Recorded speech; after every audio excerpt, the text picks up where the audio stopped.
Parece que está sobrando dinheiro no Brasil, porque não tem limite a generosidade do governo para com os estrangeiros. Para o porto cubano, nós liberamos mais de 800 milhões de dólares, isso só na primeira fase. Ano passado saíram dos nossos cofres mais de 500 milhões de dólares em crédito para a ilha de Fidel. Por que financiar um porto em Cuba quando os nossos próprios portos estão sucateados, abandonados?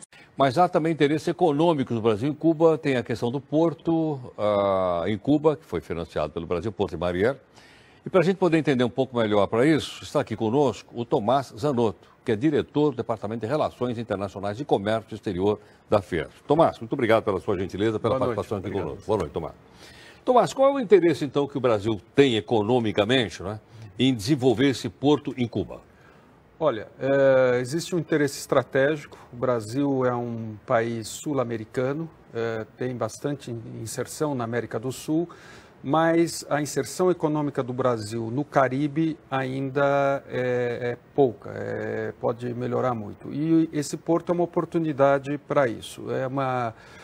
Não é só o porto, é a zona econômica, a zona industrial, a zona de processamento de exportação, que tem cerca de 500 km² em torno do porto, onde os cubanos estão fazendo uma experiência, estão copiando um pouco aquele modelo chinês de um país, dois sistemas, ou seja, eles estão criando todo um ecossistema lá que vai permitir o estabelecimento de uma indústria e dali não só atender o mercado cubano, mas também exportar para outros países da região. O porto em si foi financiado pelo Brasil, mas foi construído por empresas brasileiras. No caso é a Odebrecht, né? No caso é Odebrecht. Tá. E 80% de todo o material, de todos os equipamentos que foram envolvidos nessa construção são brasileiros, quer dizer, Portanto, as compras foram feitas aqui dentro. Tudo feito aqui dentro.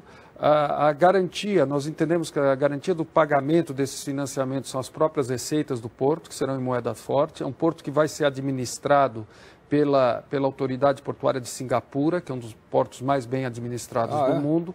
É um porto com calado, quer dizer, que é a profundidade do porto bastante considerável. E, como você sabe, Heródoto, logo nós vamos ter ampliação do Canal do Panamá, que vai permitir passar os navios maiores, que eles chamam pós-Panamá, que são navios de 160 mil toneladas. Então, Cuba tem aí a chance de ser uma plataforma para exportar para todos esses países da América Central, que juntos formam um mercado grande. E, existem já cerca de 300 empresas brasileiras no local. 300? 300. Lá em Cuba? Lá em Cuba.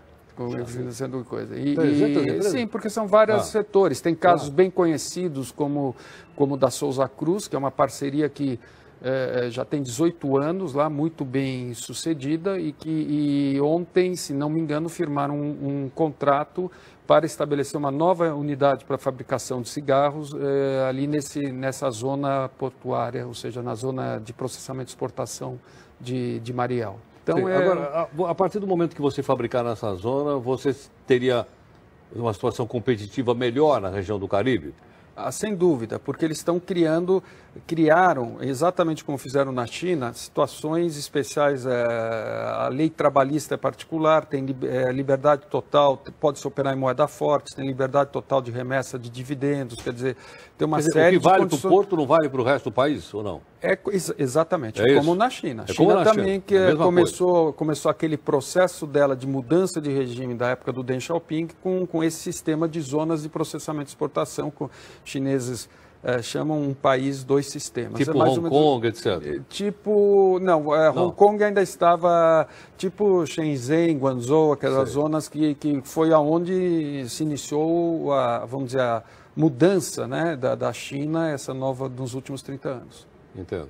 Quer dizer que Cuba, então, pelo que você está dizendo, está partindo mais ou menos, está seguindo mais ou menos o modelo chinês? Nós esperamos que sim. Quer dizer, estrategicamente é interessante que eles, aos poucos, comecem a liberar a economia deles e, com isso, atingir o progresso que esse país pode atingir. Cuba é um país que tem 11 milhões de pessoas, eles são educados, eles já lidaram com os problemas de saúde, então é um país que hoje, com a liberalização da economia, pode crescer bastante. Agora, Tomás, ainda pensando estrategicamente, Nós sabemos que os Estados Unidos hoje continuam impondo aquele embargo econômico em cima de Cuba, né? Caso esse embargo venha, sei lá, no novo presidente americano ser suspenso, o fato do Brasil estar atuando nesse porto também facilitaria a chegada de mercadorias brasileiras nos Estados Unidos? Não há dúvida, não há dúvida. Eu acho que o embargo, que alguns chamam de bloqueio, no meu modo de entender erroneamente, porque é um embargo econômico, ele deve cair. É um problema mais... Era uma coisa da época da Guerra Fria, isso, né? A Guerra Fria já acabou. Já acabou, e na medida, essa nova geração de cubanos, ou de descendentes de cubanos, que já estão na segunda, terceira geração nos Estados Unidos, já não fazem mais essa resistência. Esse embargo vem principalmente da comunidade, da diáspora cubana na Flórida, principalmente nos Estados Unidos, que se opõe a qualquer medida do governo americano no sentido de pacificar Cuba, vamos dizer assim. Entendo. Quer dizer, então, a partir daí, a gente pode imaginar que Cuba está caminhando em direção a uma economia de mercado ou de um capitalismo de Estado, como tem na China? É isso que está indicando. E sobre todos esses aspectos, diferente do que tem sido dito aí, nós achamos que é um movimento interessante do governo brasileiro. Entendo. Agora, Tomás, todos esses investimentos que o Brasil fez aí no caso de Cuba, eles são garantidos? Olha... Porque aquela história do capital internacional, né? Nós aí somos um capital internacional num outro país, não é isso? Exato. Eu estava conversando há pouco, quando soube que vim aqui, com o embaixador nosso em Cuba, que é o Cesário Melantônio, e ele me deu alguns números, falou que o Brasil até agora já emprestou para Cuba 1 bilhão e 600 milhões de dólares. Entre o que foi emprestado e o que vai ser emprestado, porque existem também créditos alimentícios, ou seja, são créditos que são dados ao governo cubano para comprar alimentos no Brasil, sempre no Brasil. Para gastar aqui. Para gastar aqui. E isso não é uma novidade, isso iniciou-se no governo de Fernando Henrique Cardoso, quer dizer, já é uma coisa que vem há bastante tempo. E não se tem notícia de um atraso sequer de Cuba. E a informação que nós temos é que no caso do Porto, que é o grosso desses investimentos, desses 1 bilhão e 600, 1 bilhão vão ser no Porto, 800 já foram, e a presidente anunciou agora mais 200 aproximadamente, totalizando 1 bilhão, eles são garantidos pelas receitas do próprio Porto. Então é o que chamam de Project Finance, é clássico, quer dizer, você garante um projeto de infraestrutura com a receita do próprio empreendimento. Aí eu não vejo grande novidade, não há... grande diferença se o porto está sendo feito em Cuba ou se estivesse sendo feito em Tampa, na Flórida. Quer dizer, a mesma coisa. Entendo. É que a gente vai mais pelo lado político, né? Você é a primeira pessoa que eu estou vendo dando explicações para a gente mais profundas do lado econômico dessa aproximação do Brasil com Cuba.